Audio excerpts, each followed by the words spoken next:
everyone hear me okay? I sound a lot quieter up here than I did down there. Thanks for coming. So my name's Lawrence, and I'm going to tell you a little bit about Co-op Digital and what we're doing here. So I think before we do that, I just want to tell you a little bit about where I'm at in terms of where I've come to the Co-op Digital. So I've been here about, I think, 4 months now. And prior to that, I was actually working at us2, where Kat and the Wayfinder team sit. I was actually sat next to Kat, actually, which is a bit of a coincidence. I didn't realise you were talking here, which is nice to see you. So for the last 6 years, I've been in London, and I moved to London probably 6 years ago after a little stint in Sweden, because I couldn't find the work that we're able to do now at the Co-op in Manchester. I really wanted to work on stuff where we could build products and services and make a difference to the world. And being forced out of London from a house point of view and finding a place where I could do that kind of work was quite exciting to me, and the Co-op really spoke to me when I saw the type of work they were doing. So I'm a service designer or product manager, not sure, do a bit of both at the moment. I'm going to tell you a little bit about what we do and why I find the Co-op so interesting to work. So I'm going to tell you a little bit about culture, a little bit about our background, and why we're here as Co-op Digital. So why digital at Co-op? So how's that happened? I think everyone who thinks of the Co-op these days will think of a food store. They're everywhere now, convenience stores, local villages, towns, cities across the UK, but a big presence in the north, as you guys will probably know. So I think one place to start is to consider this. So John Postel, widely regarded as the god of the internet, had a huge influence on the development of that and why we're here today, I guess. Said that the internet works because a lot of people cooperate to do things together. And the Co-op's values and principles of cooperation are a natural fit for the internet. And from a Co-op Digital point of view, it's our job to turn that into a successful business. So how can we match those two things together to create value for the Co-op? Bit of history on the Co-op. We've been around for a while. This is the pioneers back in 1844. I just want to take a step back and let you admire the haircuts and the sideburns for a second. There's some absolute beauties on there. Whoever said that Shoreditch had the rule on good haircuts these days, I don't know, because there's some awesome ones up there. And also lots of white men and not many women in that photograph. But nevertheless, they did some great work, and we're very, very keen to change the way things were for working class. And one thing to say is we're 6 years older than Silicon Valley, so we've been innovating a lot longer than those guys over there. So we've been innovating for most of the time. The Co-op has done some amazing things. Starting off with looking at basically working conditions in the Industrial Revolution time in Manchester. The pioneers were not happy about the situation for people. Working class people were really, really not looked after at that point. They were really abused by mill owners, some great people like in Saltaire who tried to make a great place for people, but a lot of the time they didn't live in good conditions. So a lot of the things that they did were very interesting. But fast forwarding to now, like the idea of retailers having scales in stores was completely innovative at the time, because it was all self-service. All served by shopkeepers, which meant that working class people were ripped off. People used to put sawdust in flour to bulk it out. They give you less product, that kind of thing. And looking a bit closer to the 20th century, the first internet-only bank was by the Co-op Smile. And doing things like putting braille on pharmacy products and pushing the way to get the word sodium off labels and replacing it with salt. And the Co-op broke the law to do that for a little while, which is very innovative and says that we're not afraid to be radical. It's something that is within the Co-op and what we do, and that fits quite well with building new products and services for people. There's also been some big challenges along the way. Everyone will be aware of some of the things that happened in the last sort of 4 or 5 years.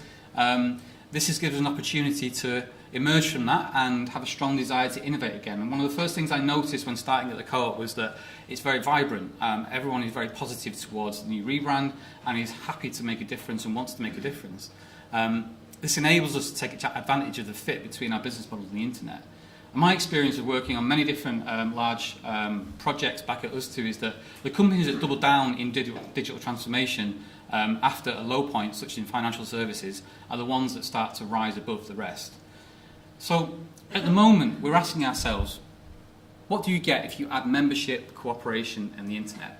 How can we combine those things together?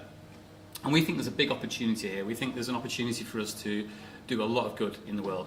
So one big aspect of that, one advantage we have, is that we have millions of members, and we have an opportunity to build some great digital services for our members. Millions of people we have access to.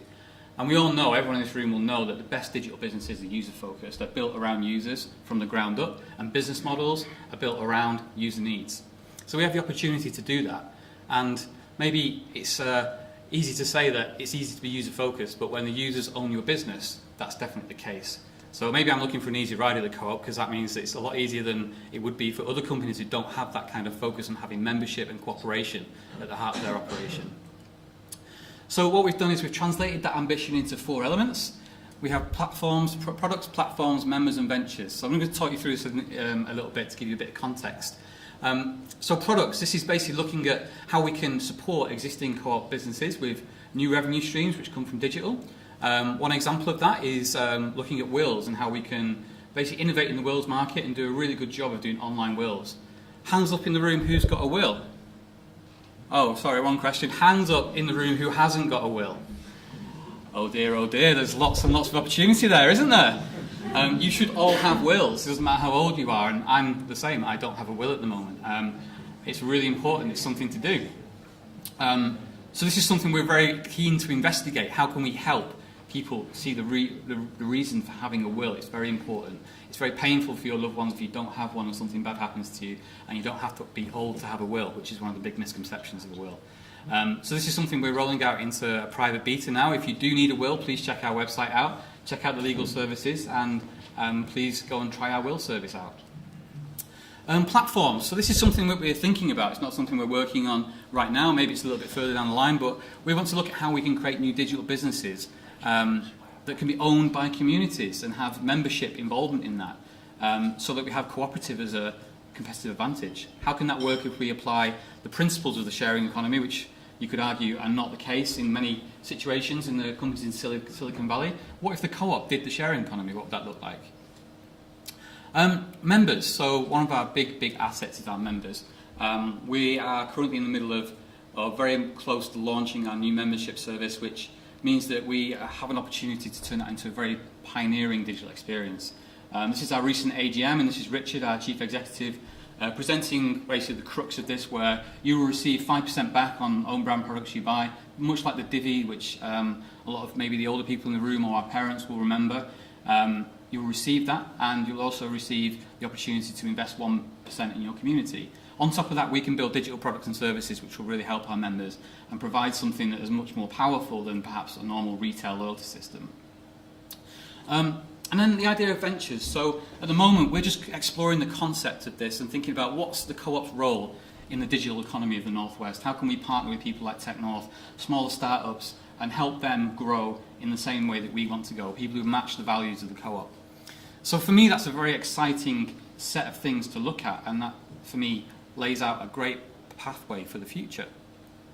So what's happened? So the Co-op Digital as a function has been around since October last year. It's like 9 months, I think. So there's been loads and loads of really back to basics work that needs to be done. Lots of 404s that need to be fixed.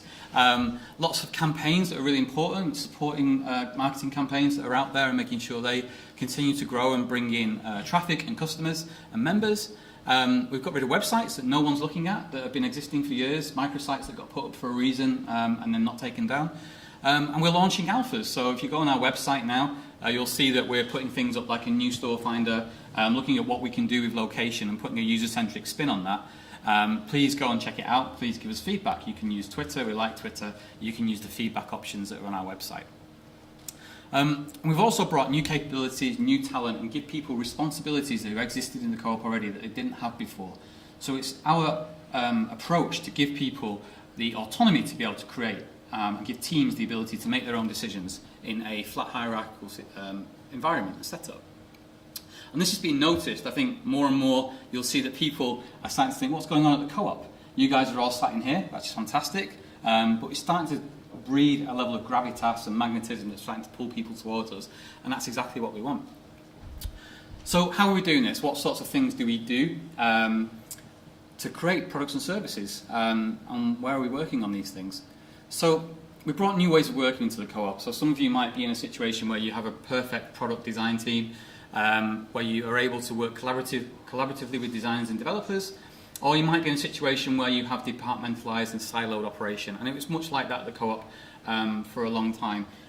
We're trying to make it so that we become product team orientated and work around one problem to solve and have a multidisciplinary team around that, which I think a lot of you guys will probably agree with. We're starting to get spaces where we can work well together. One of the things that I've loved about being here is just the amount of space we have. There's post-it notes all over the walls. We're able to spread out. It's absolutely fantastic. And then in terms of using that as an opportunity to work together, we work quickly to make some informed assumptions about what we believe people do, what problems we can solve for people, and the value we might be able to provide in a certain subject area.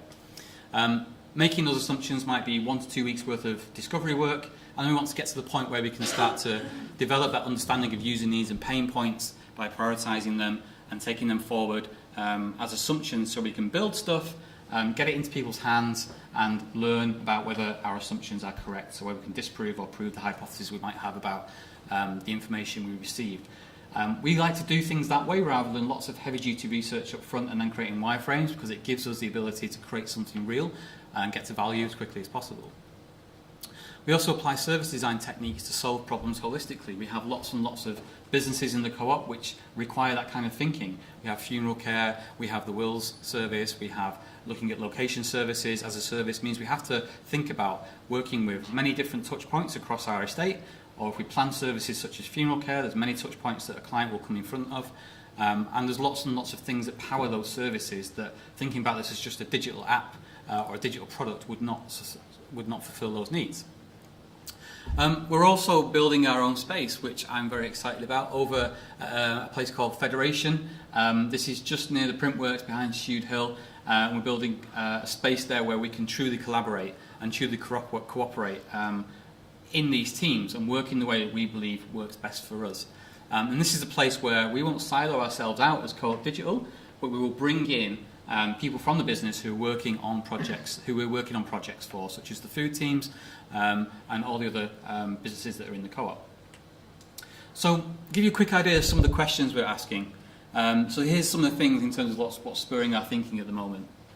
So, like thinking about things at a low level, fixing stuff that already exists. So how can we enable our contact centre staff, colleagues, to offer even better service than they do? And I sit near them, and they're amazing. If you have a problem, even if you don't have a problem, call up our contact centre and test what I'm saying.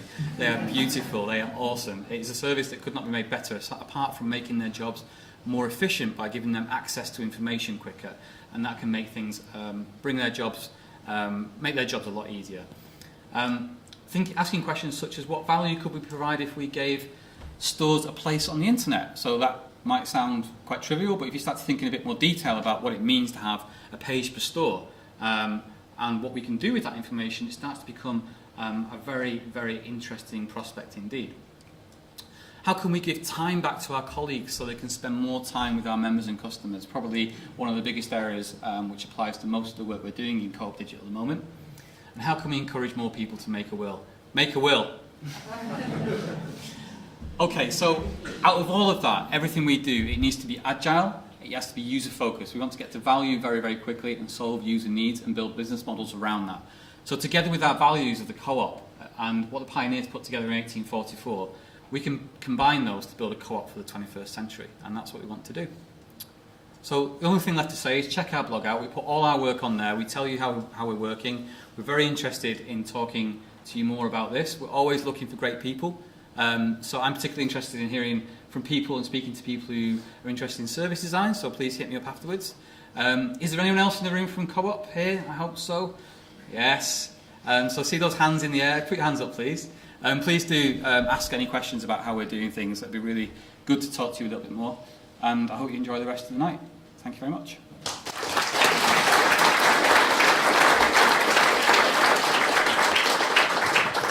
Is there any questions I can answer while I'm on this beautiful stage in these great lights?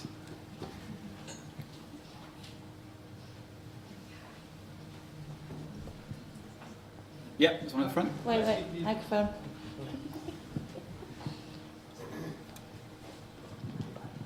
I noticed you were saying about not doing a lot of the upfront design and big sort of wireframing sort of stuff. So what sort of things do you use to run experiments?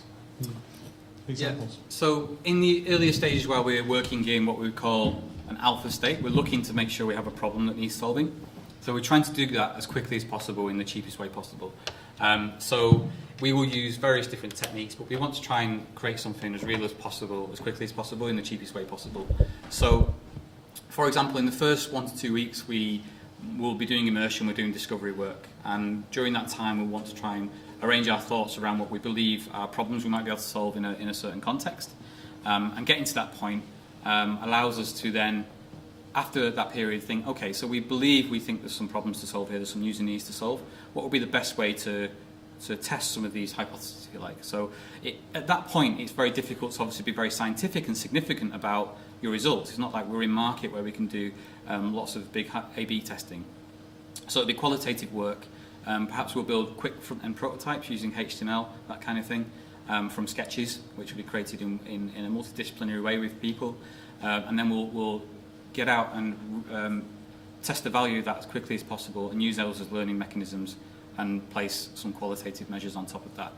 So it's always about just making sure we feel a little bit more confident to take that step forward. And getting to the end of an alpha is the point where we can go, should we continue, yes or no, and really put some effort into this.